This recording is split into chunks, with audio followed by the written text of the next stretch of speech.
Lecture number कौन सा आज का हमारा? 4।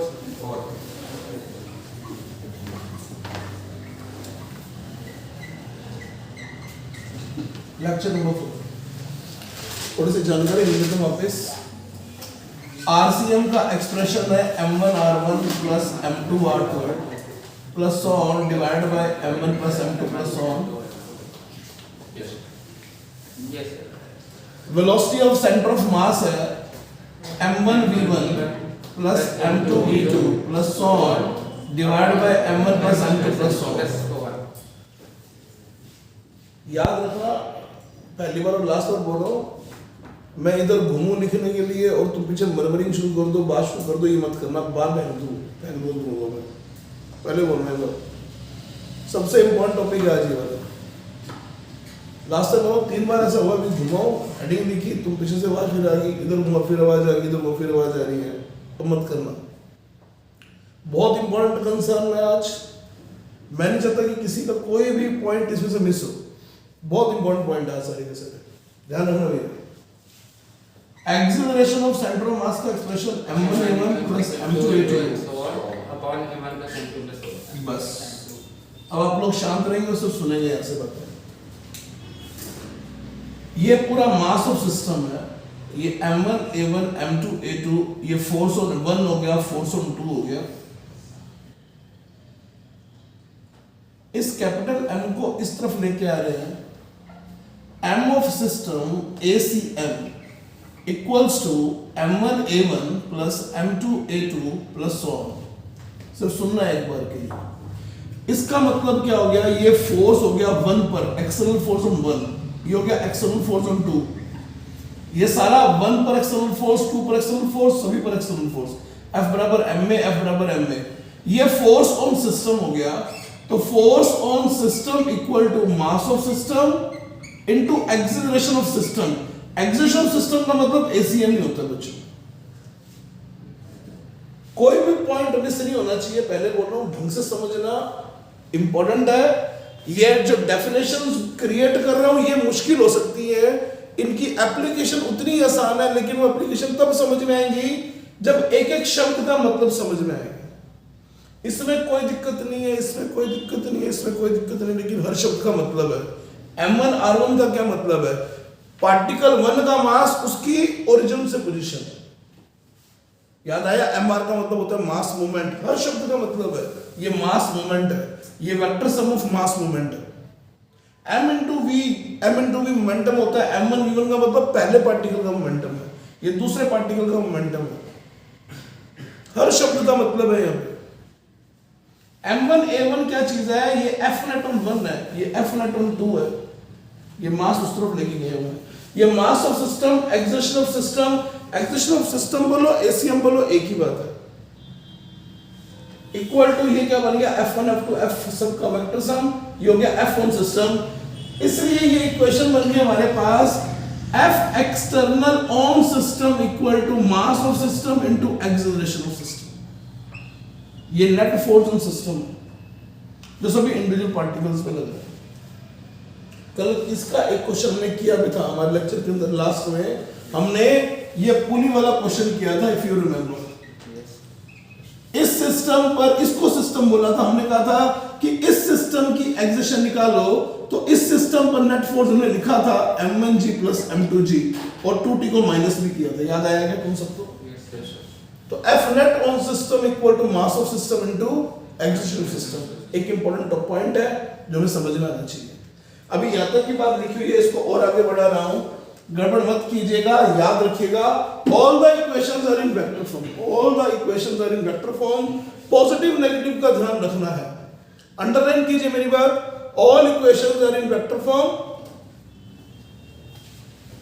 All equations are in vector form. हमें पॉजिटिव नेगेटिव का ध्यान रखना है। क्या तुम सबको ये बात समझ में आ गई? यहां तक की आगे बढ़ते हैं। ACM को क्या लिख सकता हूं, ध्यान दीजिएगा। इसको लिखा जा सकता है d/dt ऑफ VCM। कोई दिक्कत नहीं है। A का मतलब क्या होता है? dv/dt, तो dVCM/dt।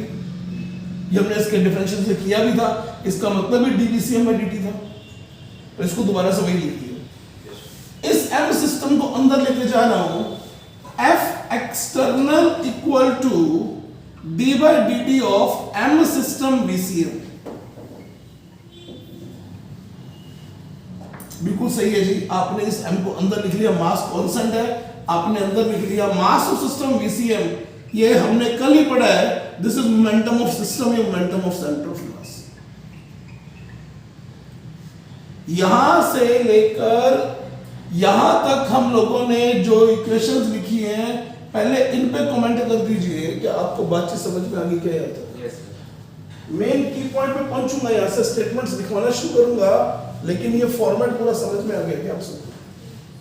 कोई भी किंतु परंतु कोई भी बात में दिमाग हो तो पूछ लीजिए, दिमाग में कोई भी बात हो तो पूछ लीजिए, ये समझ में नहीं आया। अब बोलो बेटा। सर वहाँ पे हमने एक्सपेरिमेंट बोल लिखा है बराबर F नेट होगा। अब मैं कह रहा हूं ना, F एक्सटर्नल किस पे बोल रहा हूं? On system. I have change only symbol. ये क्या था? इस पर एक्सटर्नल फोर्स, इस पर एक्सटर्नल फोर्स, तो सिस्टम पर नेट एक्सटर्नल फोर्स। तो सिस्टम लिख, F ऑन सिस्टम लिख, F एक्सटर्नल लिख, एक ही बात है। सिंबल कुछ भी हो सकता है, लेकिन ये F ऑन सिस्टम है, but it is external force on system, mass of system, axis of system. गड़बड़ मत करना, बहुत जबरदस्त की पॉइंट है। आज के टॉपिक के बाद मैकेनिक्स हमारी मुश्किल नहीं, आसान होनी चाहिए। हमारे पास 3 टूल हाथ में आ जाएंगे प्रॉब्लम सॉल्व करने के। ये ध्यान से देखते चले जाइए, यहां तक में कोई दिक्कत नहीं है, मान के चलता हूं जी। आगे बढ़ते हैं।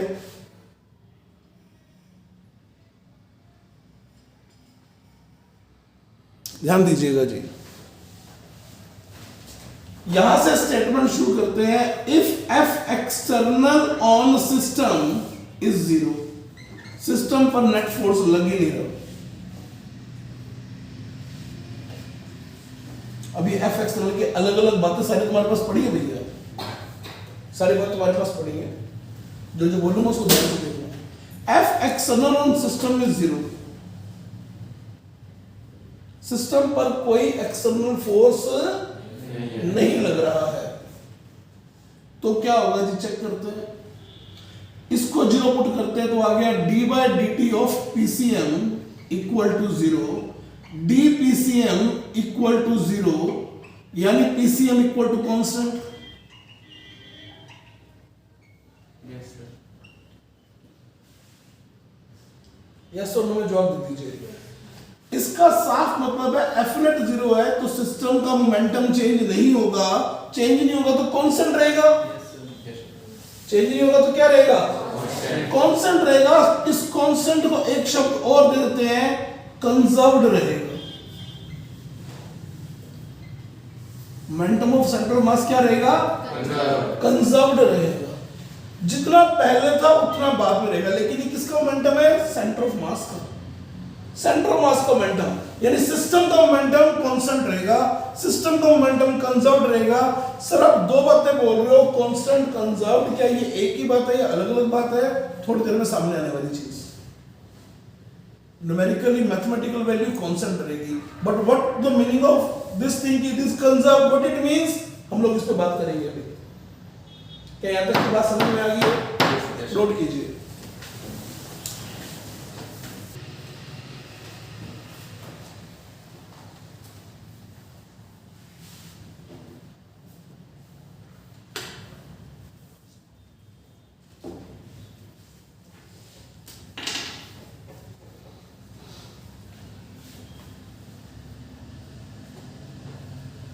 देखो भाई, अब ये फॉर्मूले तुम्हें याद हो जाएंगे, कोई दिक्कत नहीं आएगी एक्सप्रेशंस में। ये फॉर्मूले याद हो गए, ये फॉर्मूला भी याद हो जाएगा, कोई बड़ी बात नहीं है। F external equal to MACN, ये भी याद हो जाएगा।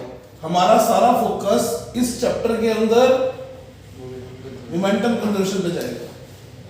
क्या मतलब है? यही सीखना हम लोगों को, और यही जबरदस्त चीज है सीखना की। पहले 2 कॉलम में डाला यहां से, Yes, sir.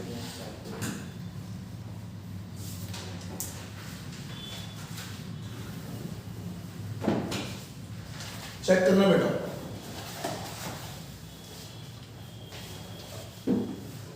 F external on system 0, तो मोमेंटम कंजर्व्ड है। ये भी समझने की बात होती है कि ये तय करना है कि F नेट 0 है, और ये तो समझना है।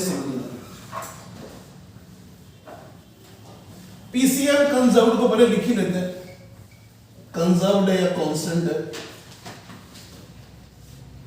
पीसीएम का फॉर्मूला था m1v1 plus m2v2 plus on mnvn। क्या पीसीएम आप सबको समझ में आ गया कि ये होता है? Yes, sir. ये वाली वैल्यू कांस्टेंट है।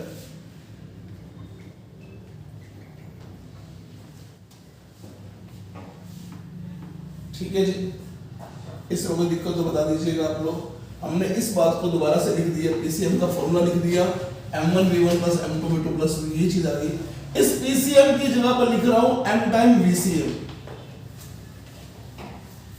इक्वल टू, ये मास सिस्टम तो ये मालूम है हमें, m1v1 plus m2v2 plus on, यहां से वीसीएम की वैल्यू आ गई ये वाली।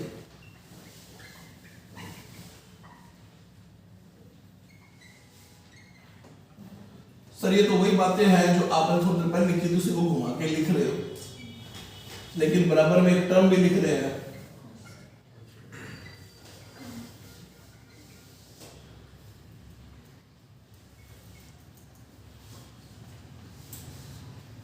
क्लियर है जी? Yes, sir.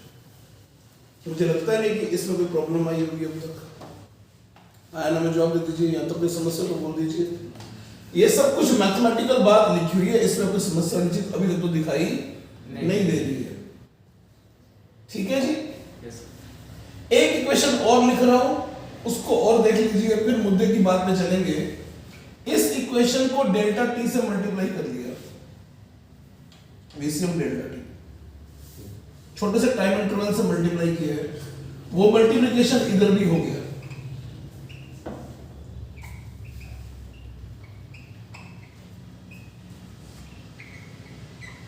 जानना चाहूंगा इसको क्या लिख दिया जाए मैथमेटिकली, जानना चाहूंगा कि इसको मैथमेटिकली क्या लिख दिया जाए, सोचिए। बिल्कुल सही है। डिस्प्लेसमेंट किसकी है? डिस्प्लेसमेंट ये वाली सेंटर मास की। वेक्टर फॉर्म में तीन दिशाओं में एक चीज है, तो तीन दिशाओं में ये भी एक्स वाई जेड हो सकता है। इसका मतलब हो जाएगा डेल r1, इसका मतलब हो जाएगा डेल r2। ये सब इंडिविजुअल पार्टिकल्स की डिस्प्लेसमेंट आ गई है। हाँ या ना में जवाब दे दीजिए, क्या ये बातचीत भी अपने को समझ में आ रही है? Yes, sir. Yes, sir. अब तो मैंने यहाँ तक कमेंट लिख लेता हूँ आप लोगों से, जो यहाँ तक लिखा है वो आप सबको समझ में आ गया क्या यार? Yes, sir. Yes, sir. कोई मुश्किल चीज अभी तक आई तो बता दो। No, sir. अभी तक तो नहीं आई है, वैसे कोई प्रॉब्लम नहीं है इसके अंदर, सारा मामला आसान से दिखाई दे रहा है अभी तक तो। अब आप प्रॉब्लम्स को देखना शुरू करेंगे।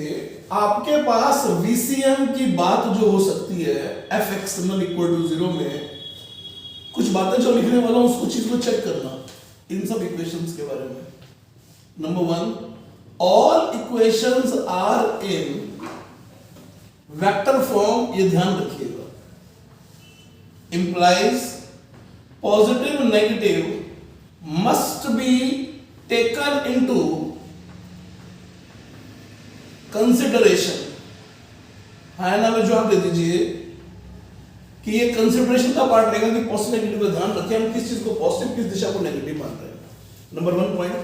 नंबर 2, वेक्टर फॉर्म में है all equations have 3 components along of course x y z, तो तीनों तरफ बात की जाएगी। all equations are written from ground frame, ये सारी की सारी बातें हम लोग अभी तक ग्राउंड फ्रेम से लिख रहे हैं, ये बात ध्यान रखिएगा। हालांकि इतनी कॉम्प्लेक्स चीज नहीं है, जितने प्रॉब्लम आपको मिलेंगे मैक्सिमम ग्राउंड फ्रेम से देखने के लिए मिलेगी, तो दिक्कत आएगी इस बात में। ये इन प्रॉब्लम्स के लिए खास बात है। अब कुछ छोटी छोटी चीजें पूछूंगा तुमसे मैं। जब आप गन को फायर करते हो, बुलेट निकलती है, तो गन पीछे क्यों जाती है भाई सर? Sir, recoil होता है. भाई तो पूछो क्यों होता है? सर वो आगे फोर्स लगाता है, इसलिए फोर्स पीछे लगता है। उन किस पे लगाते समझ में नहीं आया। सर सिस्टम गन पे लगाता है, गन अपने शोल्डर पे लगाती है, या गन खुद पे लगाती है फोर्स। और बताओ शूटिंग कंपटीशन का क्या हुआ? सर मेरी एज ज़्यादा थी। अल्लाह, जूनियर से तुम सीनियर सेकंड में पहुंची, मतलब ये हाँ जी। मिस हो गया तुम्हारा है। हाँ जी सर। चलो तुम्हें फिजिक्स बताएंगे, शूटिंग के अंदर भी क्या लगती है, एक्शन रिएक्शन वाली, ठीक है। कोई और? एक जगह पर पूरी सरफेस स्मूथ सरफेस है, तो क्या तुम चल के एक जगह से दूसरी जगह पे जा सकते हो क्या? No sir. अब एक जगह से दूसरी जगह पे चल के नहीं जा सकते हो, कैसे जा सकते हैं? फिसल के दिखा। भाई फिसलने के लिए भी यूं करने के लिए फ्रिक्शन चाहिए भाई, सब कर ले तो यूं नीचे लेट गए, कोई भी डांस पॉसिबल नहीं है। कोई एक्सटर्नल किस पे लगाएगा? खुद स्टेबल हो पाएगा। अरे कौन लगाएगा तेरे पे फोर्स? भाई तू खड़ा है यहाँ पे बेटा, स्मूथ सरफेस है, तेरे को चल के वहां तक जाना, तो चल के तो जा नहीं सकता, तेरे को यहाँ से वहां तक जाना है, कैसे जाएगा? हाँ स्मूथ सरफेस है भाई। इसी को धक्का लगाना पड़ेगा। अब कोई किसी में तो यहाँ पे कोई है नहीं, वो अकेला खड़ा पे कर दो, अब बोलो। जा ही नहीं सकता। वो क्योंकि सर- अगर तू भी खड़ा है तो तू धक्का लगाएगा उसको, तो पीछे आ जाएगा, है ना? Yes sir. वो जो बंदा खड़ा है वो पीछे कोई चीज फेंकेगा उसको, तो ये पॉसिबल है। दीवार के साथ कोई चीज दीवार के सहारे, देखो कईयों को सहारे की आवश्यकता होती है of course। दीवार के सहारे, लेकिन उसको ये नहीं पता कि उस जगह से दीवार का सहारा लेने के लिए वहां तक फिर जाना पड़ेगा। खड़ा तुमने यहाँ किया था उस बेचारे को, तो वहां तक कैसे जाएगा? दीवार के सहारे नहीं। स्पाइडरमैन बता तो सही।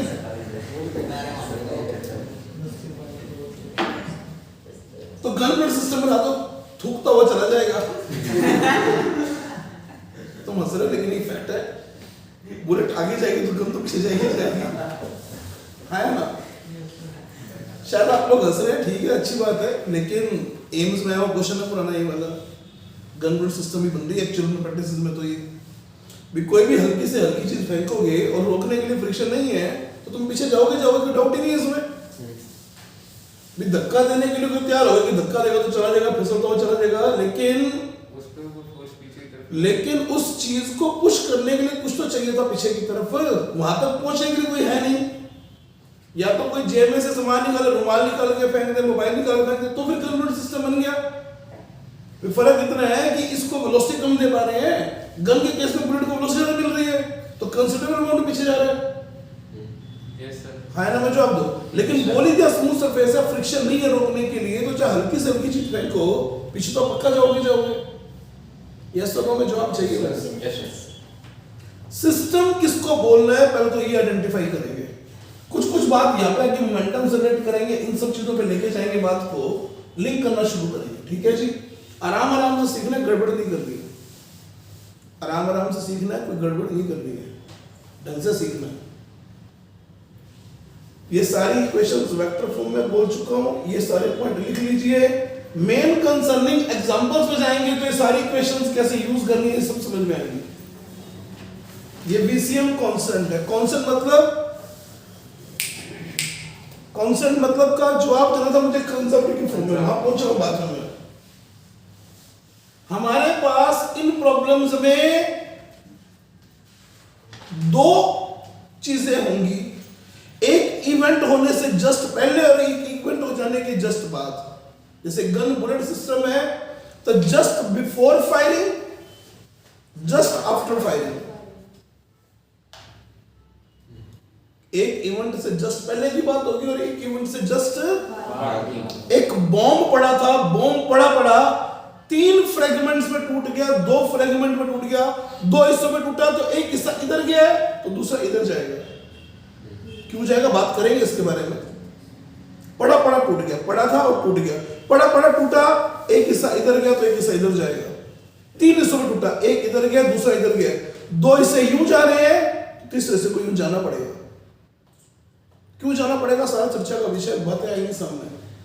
यहीं से तुम्हें कंजर्व्ड समझ में आएगी बात की कंजर्व्ड क्या और कांस्टेंट क्या। नंबर वाइज बात करेंगे न्यूमेरिकल तो कांस्टेंट है, लेकिन कुछ है जो इसके पास कंजर्व्ड भी था, जैसा पहले था वैसा बाद में भी रहेगा। क्या तुम्हें बात समझ में आ रही है? लेट मी सी वन मोर थिंग, एग्जांपल से क्लियर करने की कोशिश करते हैं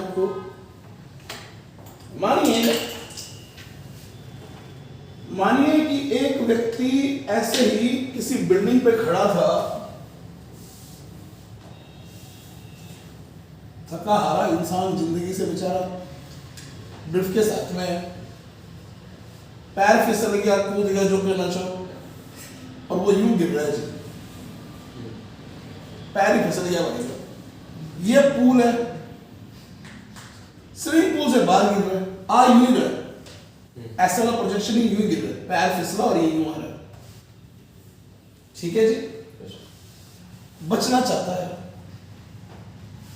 क्या करे? ब्रीफकेस की तरफ फेंक दे। ये दिमाग अपने आप काम कर रहा है कि पीछे की तरफ फेंकेगा तो खुद को वेलोसिटी आगे मिल जाएगी, तो इट इज पॉसिबल कि आगे जाएगा। Yes sir. आइडियल कंडीशंस रही तो आगे जाएगा, क्योंकि मान के चलते कि एयर फ्रिक्शन नहीं है, यस सर। आया ना? Yes sir. लेकिन सिस्टम का सेंटर ऑफ मास तो सीधा नीचे ही आएगा। इसका क्या मतलब सब समझ में आएगा, लेकिन इसके पीछे फेंकने से ये आगे गया, ये कुछ हमें समझ में आ रहा है। Yes sir. आया ना? जवाब दीजिएगा। Yes sir. कुछ है जो कंजर्व्ड है, कुछ है जो कांस्टेंट है, तो उसके बारे में बात होगी। ध्यान भटकाइएगा मत, 3 दिशाओं की बात है, भूलिएगा मत। All equation are in vector form, possibility को हम ध्यान रखेंगे। एक इवेंट है इस ब्रीफकेस के फेंक देने से पहले की, और एक इवेंट है ब्रीफकेस के बाद की। ब्रीफकेस को जो फेंका तो यहां से टकराएगा नहीं टकराएगा बाद की बात है, लेकिन अगर ये नहीं टकराएगा तो मालूम है दोनों आइडेंटिकली नीचे जाएंगे एक इंस्टेंट में। जितना ये नीचे जाएगा उतना ही नीचे जाएगा, अगर उसको गिरने की जगह मिल रही है तो। लेकिन जैसे ही इसके साथ ये टकरा गया, सिस्टम पर एक एक्सटर्नल फोर्स आ गया। ये ग्रेविटी था जो एक्स वाई के नॉर्म है, एक्स के नॉर्म कुछ नहीं था। लेकिन जैसे इसने ब्रीफकेस को फेंका था, ब्रीफकेस को फेंका तब तक भी कोई प्रॉब्लम नहीं है, क्योंकि ब्रीफकेस को फेंका तो खुद को फोर्स इधर मिला। लेकिन जैसे ही ब्रीफकेस दीवार से टकराया, दीवार ने सिस्टम पर एक्स के नॉर्म फोर्स दे दिया, क्योंकि इसे दीवार को टक्कर मारी थी। तीसरी एंटिटी आ गई बीच में। क्या आपको बात कुछ दिमाग में जा रही है? इस पर एक्सटर्नल फोर्स किस तरफ लग रहा है? वाई में लग रहा है, mg प्लस mg। लेकिन एक्स के नॉर्म तो भी कोई फोर्स नहीं लग रहा। एक्स के नॉर्म इसने जितना ब्रीफकेस को दिया, ब्रीफकेस ने इसको दे दिया। एक्शन रिएक्शन फोर्स है। अगर सिस्टम में ब्रीफकेस को बोलता हूं तो एक्सटर्नल फोर्स लगा है, अगर मैं सिस्टम पर्सन को बोलता हूं तो एक्सटर्नल फोर्स एक्स में लगा है। लेकिन अगर मैं सिस्टम ब्रीफकेस प्लस मैन को बोलता हूं तो एक्स के नॉर्म कोई फोर्स नहीं लगा है। क्या मेरी बात कुछ आपके दिमाग तक पहुंच पा रही है? एफ एक्सटर्नल पहचान करना आना चाहिए। एफ एक्सटर्नल पहचानने के लिए पहले सिस्टम वर्ड को डिफाइन करना पड़ेगा आपको कि आप सिस्टम बोल किसको रहे हैं। आप सिस्टम बोल रहे हैं इन दोनों को, कि तो वो बोल रहे हैं सिस्टम इन दोनों को। मैं तुमसे पूछूं क्या इस पर एक्सटर्नल फोर्स लग रहा है? वाई में बोला जाएगा mg लग रहा है जी वाई में। 3 दिशाओं की बात है। हाँ ना? मुझे आप दीजिए। क्या इस सिस्टम पर x की तरफ कोई फोर्स लग रहा है? कोई फोर्स लग रहा है x की तरफ, ठीक है जी। अब x की तरफ ये जो मर्जी करे, सिस्टम पे नेट फोर्स दे। कुछ क्लियर हो रहा है तुम सबको? क्या आगे बढ़ेंगे तो थोड़ा सा और क्लियर होगा। इन सब पॉइंट्स को यही का यही छोड़ रखा है, सबकी जरूरत पड़ेगी कि करके इन बातों को नोट कर लीजिए, फिर आगे बढ़ता हूं।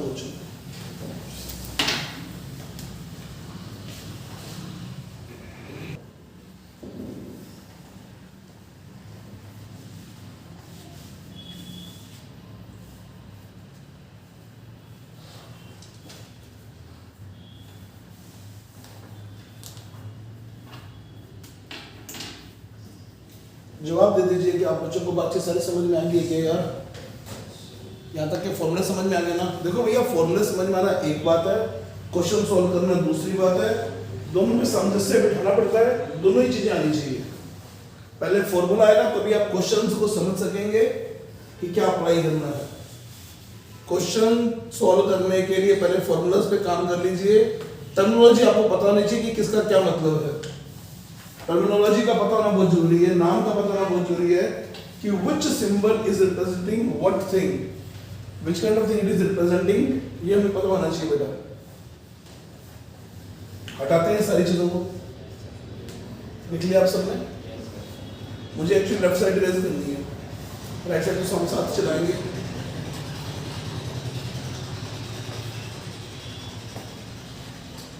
पता कैसे लगेगा कि वर्क एनर्जी थ्योरम लगानी है, F इक्वल टू ma लगाना है या मोमेंटम कंजर्वेशन लगाना है? ये पता कैसे लगेगा प्रॉब्लम के अंदर? ठीक है जी। F इक्वल टू ma कब कब लगाते हैं? जब वो एक्सेशन पूछ ले तब लगाते रहे हैं, या फिर कब लगाते रहे हैं जब हमें कह दे कि इतने टाइम तक चला, बताओ कितनी दूरी तय की, बताओ कितनी वेलोसिटी होगी, तो हम लोग एक्सेशन निकाल के सॉल्व किया करते थे।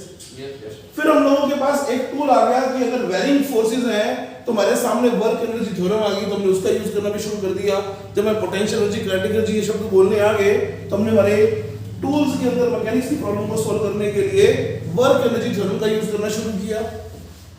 है ना? जवाब दीजिए। इस सारे टूल्स की आवश्यकता कब होगी? जब प्रोसेस इंस्टेंट प्रोसेस होगा, वेरी शॉर्ट ड्यूरेशन प्रोसेस होगा। जैसे भी एग्जांपल क्या बोला मैंने एग्जांपल बोला, गन से बुलेट चली, गन से बुलेट चली। हो सकता है कि लंबे टाइम के प्रोसेस भी हो, ये डेल्टा इंटरवल जरूरी नहीं कि छोटा इंटरवल है, बड़ा इंटरवल हो सकता है। ये सारी बात धीरे धीरे समझ में आएगी, लेकिन वो प्रॉब्लम सेंटर ऑफ मास की प्रॉब्लम में आपको धीरे धीरे जज करना आ जाएगा। जैसे जैसे प्रॉब्लम से हम लोग आगे बढ़ेंगे, वो जज करना ही सीखना है कि कौन सा टूल काम में आएगा, और बाद में इन 3 टूल्स से आपने अपनी पूरी फिजिक्स को संभालना है। 11वीं की पूरी फिजिक्स न्यूटोनियन फिजिक्स है, वो सारी इन चीजों पे चलती है जो हम लोग पढ़ रहे हैं। ये सारा आपके ग्रिप में मामला होना चाहिए। F बराबर ma, Ft equal to mat, F centripetal equal to ma centripetal, work energy theorem की स्टेटमेंट, और लास्ट टूल जो अभी आपके सामने आएगा उसका यूज करना सीखना। शुरुआत करते हैं बात। जनरली इन प्रॉब्लम्स में अभी आपको मैंने मेंशन किया कि कोई इवेंट होगी, इवेंट से जस्ट पहले और इवेंट के जस्ट बाद की बात होगी। ध्यान दीजिएगा। How to solve problems. कौन सी problems? Centre of mass related problems जिसमें कोई इवेंट हो रही होगी, बम फट गया, उसके बाद की बात है। तो धीरे धीरे जैसे करेंगे बातचीत समझ में आएगी कि प्रॉब्लम सेंटर ऑफ मास की प्रॉब्लम है, मोमेंटम कंजर्वेशन की प्रॉब्लम है, धीरे धीरे समझ में आएगा। शुरुआत करते हैं पहले प्रॉब्लम से। पहले बात करते हैं हाउ टू सॉल्व प्रॉब्लम। सबसे पहले आइडेंटिफाई सिस्टम, और इस सिस्टम के क्या क्या एलिमेंट्स हैं, कौन कौन मूविंग ऑब्जेक्ट है, उनको आइडेंटिफाई कीजिए। आप सिस्टम बोल किसको रहे हैं ये आइडेंटिफाई कीजिए। सबसे पहले आपको सिस्टम आइडेंटिफाई करना है। जैसे भी एग्जांपल में बोल रहे थे हम लोग कि हम मैन प्लस उस ब्रीफकेस को, उसके बैग को सिस्टम लेंगे। कुछ बताना आसान हो रहा है, उससे उसको देखना आसान हो रहा है एक साथ। ठीक है जी। सिस्टम आइडेंटिफाई करना आना चाहिए। सिस्टम के आपको इंडिविजुअल एलिमेंट्स भी दिखाई देने चाहिए। दूसरा, डायरेक्शंस का ध्यान रखिए कि आप मेंशन कर पाए कि मैं पॉजिटिव एक्स इसको मान रहा हूं, पॉजिटिव वाई इसको मान रहा हूं, पॉजिटिव जेड इसको मान रहा हूं। मेरी प्रॉब्लम सिर्फ एक्स की है, मेरी प्रॉब्लम सिर्फ वाई डायरेक्शन की है, मेरी प्रॉब्लम सिर्फ जेड डायरेक्शन में आ रही है, या प्रॉब्लम जो आ रही है वो 2 प्लेन्स में चल रही है, एक्स और वाई में। आइए ना जवाब दीजिएगा। क्या डायरेक्शन आइडेंटिफाई करना आ गया? कि आपको प्लस प्लस करके डायरेक्शन आइडेंटिफाई करनी है। 2 डायरेक्शन से कभी जाता नहीं है ज्यादा, लेकिन आपको बात समझ में तीनों से आनी चाहिए कि ये वेक्टर फॉर्म बोल चुका हूं, 3 डायरेक्शन की बात चलती है। वो बात अलग है कि मैक्सिमम प्रॉब्लम्स जो आती हैं वो 2D में आती है, मतलब 2D तक जा सकती है, रहेगी तो 1D की प्रॉब्लम से मैक्सिमम। यहां तक में कोई डाउट हमें नहीं है। ठीक है जी। अब यहां से मुद्दा जबरदस्त शुरू होगा। 1 2 3 बिफोर इवेंट, जो भी इवेंट है, जो भी इवेंट वो कह रहा है, इवेंट क्या हो सकता है? जैसे क्या क्या एग्जांपल दिया मैंने? गन बुलेट सिस्टम, बॉम्ब का फटना, एक्सप्लोड होना। जैसे मैंने कहा कि ये एक नाव है, पानी में है, स्मूथ सरफेस है, इस पानी के अंदर ये बंदा इस नाव में खड़ा है, ये चल के इधर से इधर गया, नाव कितनी पीछे आई, तो बिफोर इवेंट हो गया कुछ, और बाद में एक आफ्टर इवेंट सीन होगा। इवेंट होगा पूरा पूरा, कोई ना कोई। क्या कहेगा? ये चल के यहां से यहां गया, बताओ ये कितना पीछे गया, तो इवेंट तो हो ही रहा ना कोई, कि चल के उधर तक गया। तो ये डेल्टा इंटरवल छोटा हो, ये जरूरी नहीं है। लेकिन यहाँ कहीं एफ बराबर एम ए की जरूरत हमें नहीं पड़ेगी, रेयर चांस है कि पड़े। तो देखेंगे हमारे पास सिचुएशन होगी बिफोर इवेंट। ये थर्ड पॉइंट लिख रहा हूं, before event define VCM of system.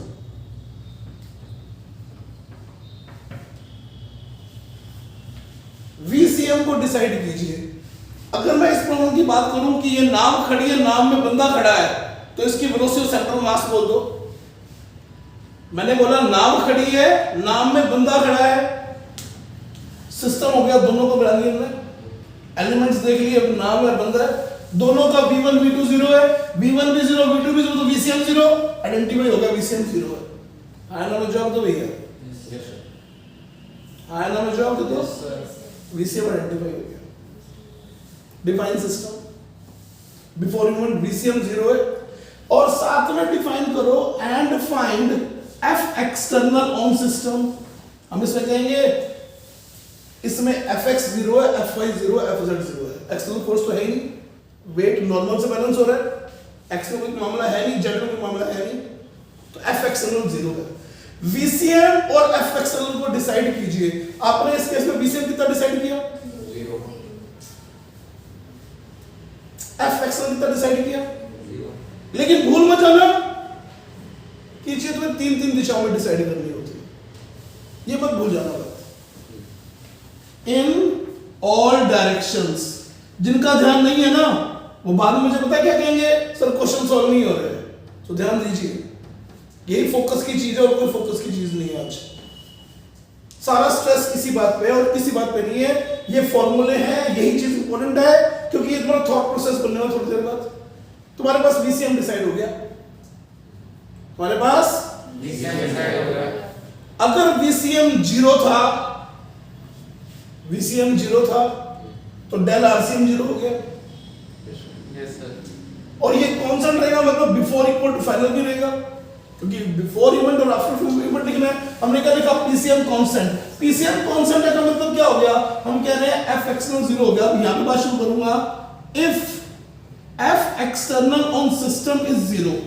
अब ये तीनों दिशाओं में लिख रहा हूं, हो सकता है कि सिर्फ x की बात चल रही हो, सिर्फ y की बात चल रही हो, सिर्फ z की बात चल रही हो, x y z की बात चल रही है अलग अलग। अगर fx 0 है, मैं इसको डिफाइन कर लेता हूं, f सिस्टम ऑन x 0 है। मैं यहां की बात करता हूं, इसको अलग अलग ले लेते हैं, कोई बात नहीं। f x 0 है एक्सटर्नल सिस्टम पे, implies px initial equal to px final. Vector लगाने की जरूरत नहीं है क्योंकि आप x की बात कर रहे हैं, लेकिन पॉजिटिव नेगेटिव का ध्यान रखना है।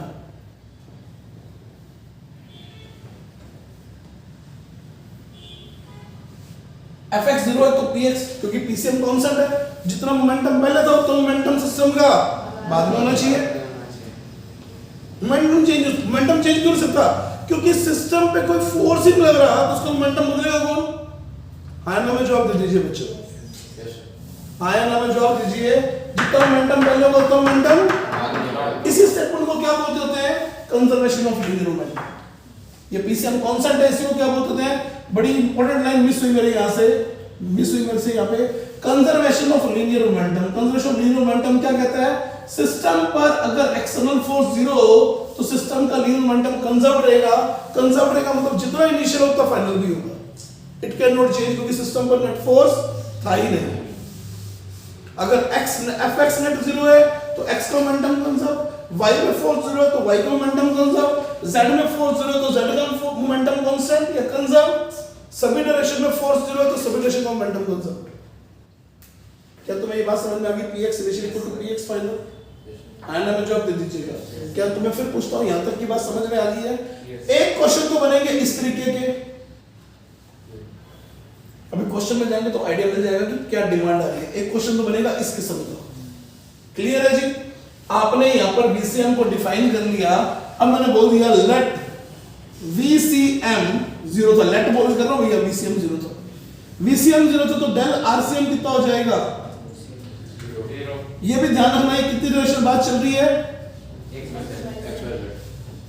x का अलग बात करेंगे, y का अलग बात करेंगे, z का अलग बात करेंगे, वो बात अलग है कि क्वेश्चन हमारे से पूछेगा 1D के या मैक्सिमम टू मैक्सिमम 2D के पूछ लेगा।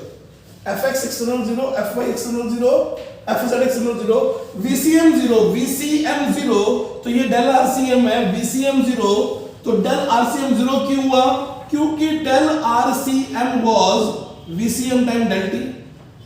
अब ये 0 है तो ये 0 होना चाहिए। डेल RCM 0 का मतलब ये चीज यहां ले आता हूं, M1 del R1 plus M2 del R2 plus so on बराबर 0। जवाब दे दीजिए कि यहां तक की बात तुम्हें समझ में आ रही है? मैं मान के चलता हूं कि ये समझ में अभी तक नहीं आया। सब इक्वेशन समझ में आई कि ऐसे कोई करने से, कहानी लिखने से ये कहानी बन जाती है। ये कहानी तो बनाई हमने, अभी क्वेश्चन तो कोई सॉल्व किया ही नहीं है इसका, एक कहानी सी बनाई है अभी तक। जब तक क्वेश्चन सामने नहीं आएंगे तब तक क्लैरिटी नहीं आएगी। अब क्लैरिटी की बात करेंगे जब क्वेश्चन शुरुआत करेंगे। क्या ये लेआउट सारा समझ में आ गया? ये फॉर्मूला तुम्हारे दिमाग में बैठे चुके हैं। अब मैं इन फॉर्मूलाज को इरेज करूंगा और यहां इन चीजों का यूज करना सिखाऊंगा। क्या यहां तक की बात तुम लोगों को क्लियर होगी? बच्चों को पूछता हूं, ठीक है जी? यहां तक की बात नोट कीजिए आप, फटाफट नोट कर लीजिए। यहां तक की बात जो लिखी हुई है, जो स्टेप्स लिखे हैं, हाउ टू सॉल्व प्रॉब्लम, और ध्यान से उसके बाद प्रॉब्लम्स की तरफ बढ़ेंगे और देखेंगे how to solve problems.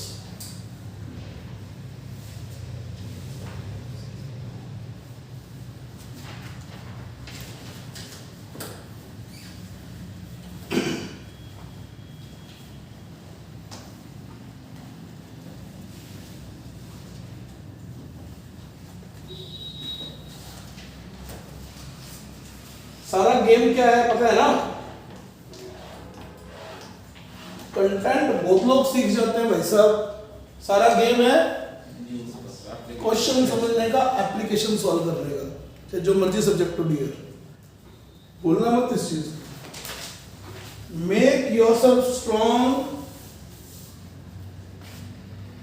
In reading question, और उसके बाद पेन चलाइए, पेन चलाने की हैबिट बनाइए। कहीं कोई समस्या नहीं है उसके बाद। बार बार वीडियोस लेक्चर देखने की जरूरत नहीं पड़ेगी, फॉर्मूले याद होने चाहिए और उन फॉर्मूलाज का यूज करना सीखना है।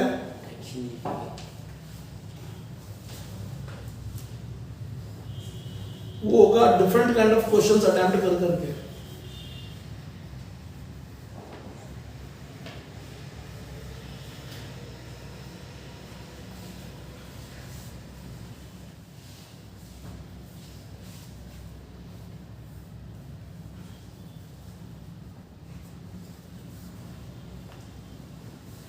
F एक्सटर्नल ऑन सिस्टम 0 हो तो ये स्टोरी रहेगी जिसका यूज करेंगे। Before event equal to something after event लिखेंगे हम लोग, या कुछ चीजें एनालाइज करेंगे। बिफोर और आफ्टर करना पड़े तो मैंडम की बात होगी, बाकी चीजें इस इक्वेशन से सॉल्व होंगी। अभी समझ में आएगा सारा का सारा, नो प्रॉब्लम विद दैट। शुरू करें।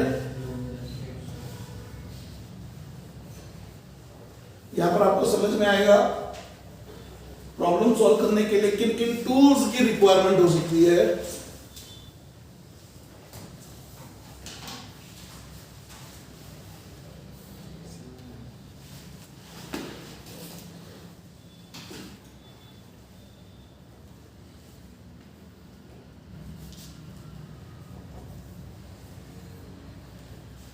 डेल RCM का फॉर्मूला याद रखना, M1 del R1 plus M2 del R2 so on divided by M system. 3 direction में ये चीजें भूलिएगा मत। ये साइड तो करेंगे नहीं हम लोग, अब इसकी जरूरत नहीं है हमें।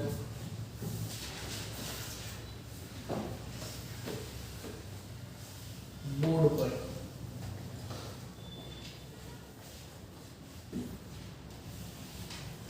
जवाब देना भैया, साथ साथ में जो जो कुछ उसके जवाब देना। लिख लिया अब तक सारा कुछ तुम लोगों ने?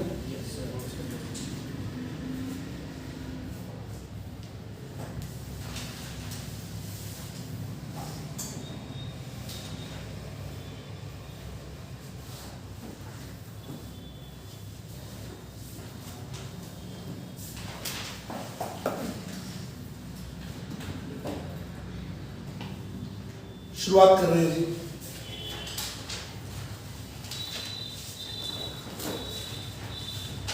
गड़बड़ ना करें और ध्यान दीजिएगा, सारा कुछ फॉर्मूला बेस्ड है, कहीं कोई किंतु परंतु की चीजें नहीं आएंगी इसके अंदर, ढंग से कीजिएगा। सारी चीजें कहां से लिखी हुई है पता है ना? ग्राउंड फ्रेम से लिखी हुई। कहां से लिखी हुई है? भूलिएगा मत। क्वेश्चन स्टार्ट कर रहा हूं, चेक कीजिएगा। पहला क्वेश्चन ले रहे हैं, पहला क्वेश्चन ले रहा हूं, आराम से चेक करना।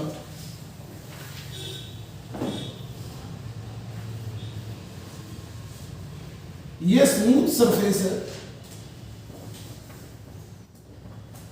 ये m मास l लेंथ का प्लैंक है,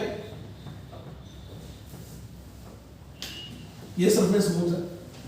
यहां पर स्मॉल m मास का एक पर्सन खड़ा है,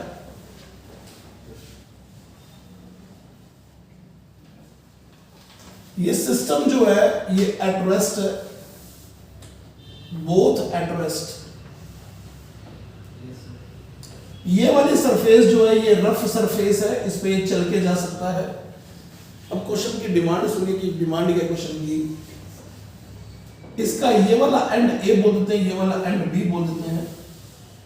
man moves from end A to end B, find number 1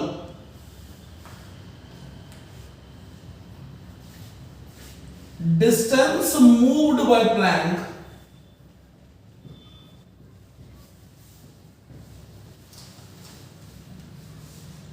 इसकी डायरेक्शन भी बता देना आप लोग अगर बता पाए तो, रिलेटिव टू ग्राउंड।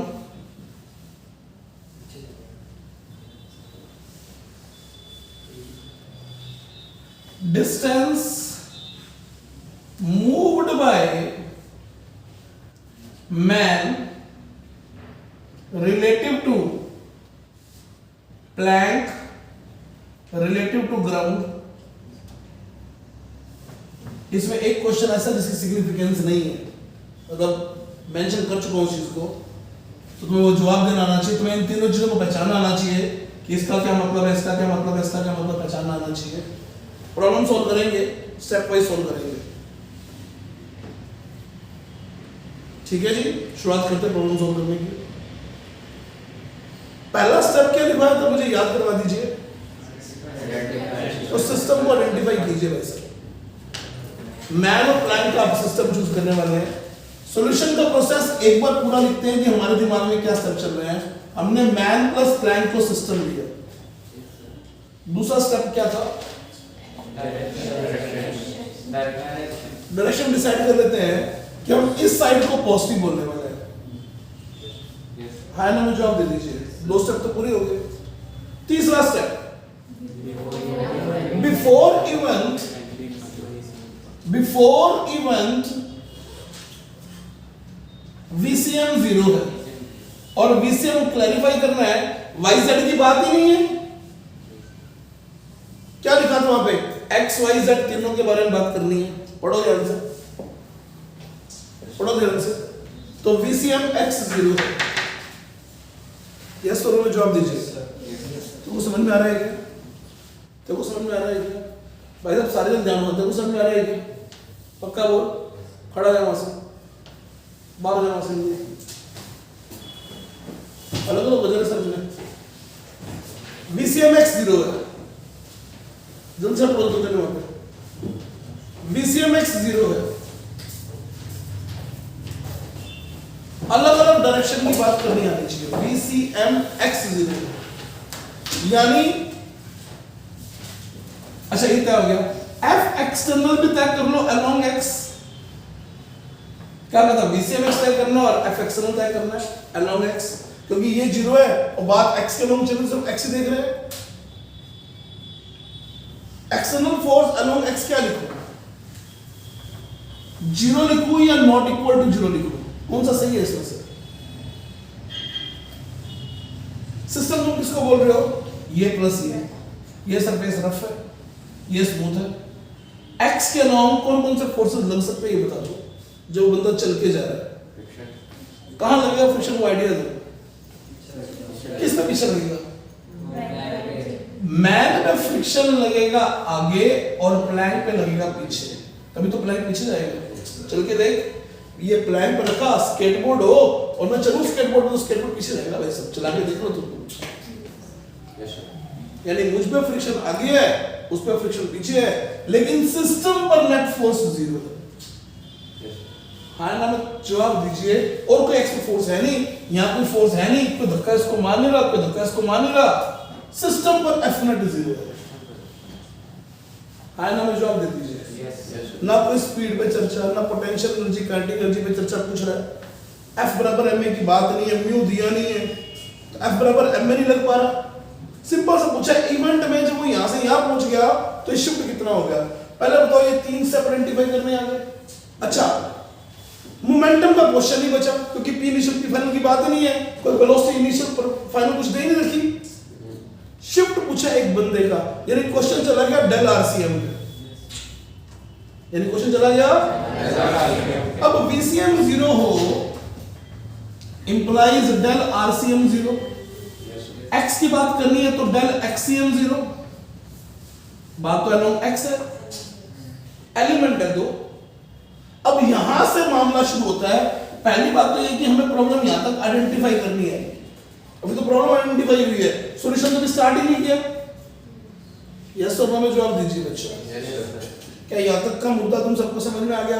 आसान नहीं है जो प्रॉब्लम्स बता रहा हूं, पहले बता रहा हूं, लेकिन जैसे जैसे प्रैक्टिस बढ़ाएंगे ये आसान मामला ही है, कोई फिजिक्स से चलती है, तो वो समझ में आ रहा है क्या? याद ध्यान रखना और ध्यान रखना, ध्यान भटकने ना पाए, बार बार कह रहा हूं, बड़ा इंपॉर्टेंट मामला है, मुश्किल नहीं है। डेल एक्सीएम 0 है, डेल एक्सीएम 0 है तो इक्वेशन आ गई m1 del x1 plus m2 del x2 बराबर 0। दो ही तो चीजें हैं, बाकी सब चीजें होगी कैसे? डेल एक्सीएम का फॉर्मूला था m1 del x1 plus m2 del x2 upon m1 plus m2, ये 0 हो गया तो इधर जाके 0 तो हो गया, तो ये प्लस ये बराबर 0। लेकिन मैं अभी भी नहीं बोला कि मुझे पॉजिटिव नेगेटिव का ध्यान रखना, ये वेक्टर डायरेक्शन है। हाँ ना में जवाब दीजिए। क्या तुम सबको बात समझ में आ गई है? अब तुम कैसे इसको सॉल्व करोगे वो तुम्हें डिसाइड करना है। m1 क्या चीज है उसका नाम बोल दो। m1 क्या चीज बोल दूं मैं? मास किसका बोल दूं? तो ठीक है, अपन पर्सन को 1 नाम देते हैं, इसको 2 नाम देते हैं, तो m1 किसका नाम बोल दूं? डेल x1 क्या चीज थी? वहां पे तुमने मुझे जवाब दिया था del RCM del r1, del x1 क्या नाम दूं? x में की डायरेक्शन वो कितना गया है? Displacement of 1 relative to ground. 2 क्या चीज है? Displacement of 2 relative to ground, यानी प्लैंक की डिस्प्लेसमेंट। अब यहां से प्रॉब्लम तुम्हें शुरू करवानी है। तुमसे पूछा गया प्लैंक कितना मूव करेगा, तो तुम्हारी मर्जी, तुम क्या मानना चाहते हो। तुम क्या कह सकते थे? तुम कहते कि सर हम मान लेते हैं कि प्लैंक x पीछे आ गया, बंदा यहां पहुंच गया, ये फाइल डायग्राम हो गया। क्या कहा किसी ने? Let plank moved back by x। तो अब कहानी क्या स्टार्ट हुई? After event. ये तो बिफोर इवेंट का सीन था सारा सारा। अब आफ्टर इवेंट जो जज करना है, क्या तुमने तय किया? अब इस प्रॉब्लम को मान लिया कि प्लैंक x पीछे आया है। क्या ये डायग्राम तुम्हें समझ में आ रहा है कि ये वाला a डैश पे चला गया है पीछे, या a यहां से चला गया, x पे चला गया।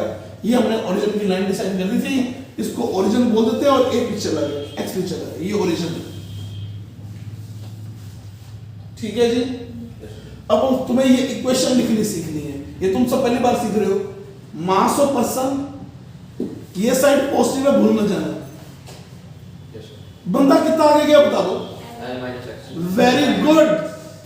ऑल द डिस्प्लेसमेंट्स या all the interpretation related to ground. भाई साहब ये यहां से यहां गया है तो ये L आगे नहीं गया, एक्चुअली L माइनस x आगे गया।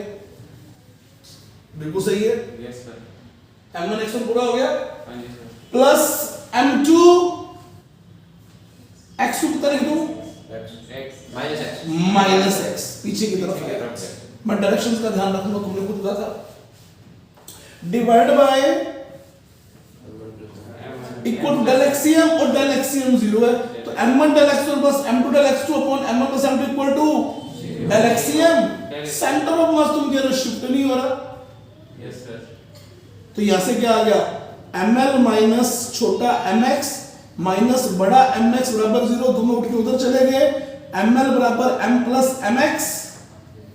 प्लैंक कितना पीछे गया तुम्हारे सामने आंसर आ रहा है। जवाब चाहिए कि तुम्हें समझ में आ गई क्या बात? Yes sir. इसमें कोई दिक्कत तो बता दीजिए, आयना में जवाब दे दीजिए।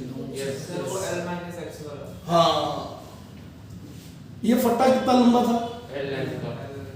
अच्छा, तू अगर यहाँ खड़ा है, अगर ये फट्टा नहीं हिलता तो तू यहाँ से यहाँ L चलता, लेकिन फट्टा तो x पीछे आ गया, तो एक्चुअली कितना आ गया? तो डिस्प्लेसमेंट ऑफ 1 कितनी लिखेंगे अपने? पॉजिटिव क्यों लिखी है? क्योंकि ये साइड पॉजिटिव मान रखी है। यस और नो में जवाब चाहिए। Yes sir. Take your time to understand this problem, no problem with that, take your time. आसान नहीं है मामला, बार-बार कह रहा हूं आसान नहीं है मामला, लेकिन एक बार थॉट प्रोसेस बैठ जाए तो ये बहुत आसान चीज है। लिखने की तो एक्यूरेसी है, सुनना पड़ेगा, सोचना पड़ेगा, ध्यान से देखना पड़ेगा, अच्छे से सीखो। स्टेप्स नहीं छोड़े तो कई समस्या नहीं आएगी। पहली बार है, टफ लग सकता है कि ये क्या तामझाम लिख दिया यार, लेकिन ये है आसान मामला। धीरे धीरे इट विल टेक टाइम। ऐसा नहीं होगा कि पहली बार में ही सब बच्चों के एब्जॉर्ब हो जाएगी चीज, ऐसा नहीं होगा। It will take time. 2-3 problem करेंगे तो आइडिया जनरेट होगा। ये बात समझ में आ गई क्या?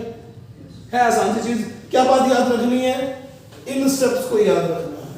ये पहले से फट्टा चल रहा होता, किसी धक्का मार रखा होता तो वीसीएम चल रहा होता भाई साहब, फिर डेल वीसीएम 0 हो ही नहीं सकता।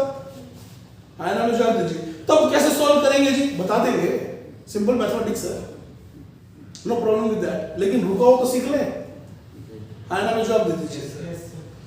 ये क्वेश्चन में समझ में आने कोई दिक्कत नहीं है। दोबारा से इस क्वेश्चन को सॉल्व कर रहा हूं, दोबारा से सॉल्व कर रहा हूं, ध्यान देना भी है, दोबारा से सॉल्व करना, चेक करना। छोटा सा लिखूंगा, ज्यादा बड़ा काम नहीं करूंगा।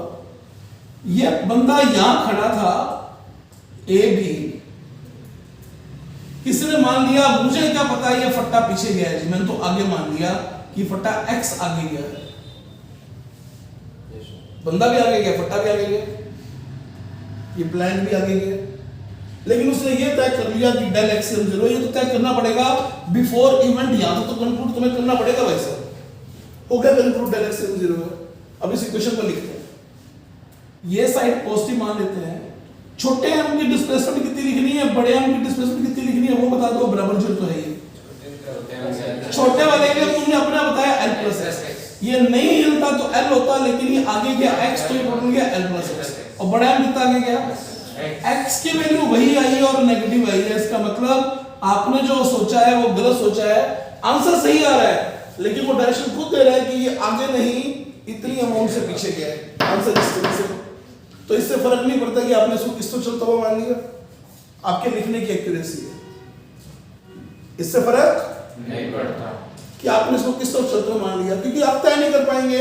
मैं कह दूं यहां पर ए बी सी 3 लोग थे, इन्होंने अपनी पोजीशन को इंटरचेंज कर लिया, ये इधर आ गया, वो उधर चला गया। बताओ ये किधर गया? तो हम सोचते रहेंगे कि कौन किसको किधर लेगा, पता ही नहीं लग रहा। हाँ ना, में जवाब दो, लेकिन ये अपने आंसर खुद देता है। क्या तुम्हें ये बात भी समझ में आ गई? वो प्रॉब्लम भी तुमसे सॉल्व करवा लूंगा तीसरे बंदे वाली, लेकिन क्या पूरा मामला तुम्हें समझ में आ गया हाउ टू राइट इट? अभी इसमें 2 क्वेश्चन क्यों पढ़े? सेकंड पार्ट के 2 पार्ट। क्वेश्चन की वर्डिंग को ध्यान से पढ़िए। Distance moved by man relative to plank. पढ़िए, खुद को सपोज कर लीजिए फट्टे पे आप खड़े हैं, फट्टे पे खड़े थे और आप क्यों जा रहे हैं, फट्टा पीछे आ पता लग रहा और आया पहुंच गया, तो आप प्लैंक के रिलेटिवली कितना गए? L, पूरा प्लैंक कवर कर दिया भाई साहब, लेकिन ग्राउंड के रिलेटिवली कितना गए हो? L minus x। तो ये आंसर तो L ही हो गया, ये आंसर L माइनस x हो गया। x की वैल्यू पता पुट कर देंगे, आंसर आ गया। यस और नो में जवाब दीजिए। प्लैंक के ऊपर A से B पहुंच गया हूं, तो प्लैंक के रिलेटिव तो मैं L ही गया हूं। आया ना, में जवाब दीजिए भाई साहब। तो क्या कहा था स्टार्टिंग में कि हालांकि एक क्वेश्चन इररिलेवेंट लिख रहा हूं लेकिन बात समझाने के लिए लिख रहा हूं, कोई रेलेवेंस नहीं है कि रिलेटेड टू प्लान कितना गया, रिलेटेड टू प्लान तो एल लिख गया भैया, लेकिन फिर भी कि तुम आइडेंटिफाई कर पाओ इन शब्दों को तो क्वेश्चन की फॉर्म में वहां डाल दिया। क्या तुम्हें पूरी बात समझ में आ गई जो तुम्हें समझाना चाहता हूं इस क्वेश्चन के अंदर? Yes, sir. यहाँ पर जो एफ बराबर एम की प्रॉब्लम आई, No, sir. क्यों नहीं आया? क्योंकि ऐसी कोई डिमांड उठी नहीं है। हमें बताया नहीं कि चल के गया, नाश्ता हो गया, कुत्ता हुआ गया, कैसे गया, बताया ही नहीं है। वहां से वहां तक पहुंचा, इतना बताया कितना शुभ हुआ, ये कुछ जवाब दे दीजिए, सबको Yes, पता sir. लग गया? Yes, sir. नोट कीजिए इस प्रॉब्लम के बारे में।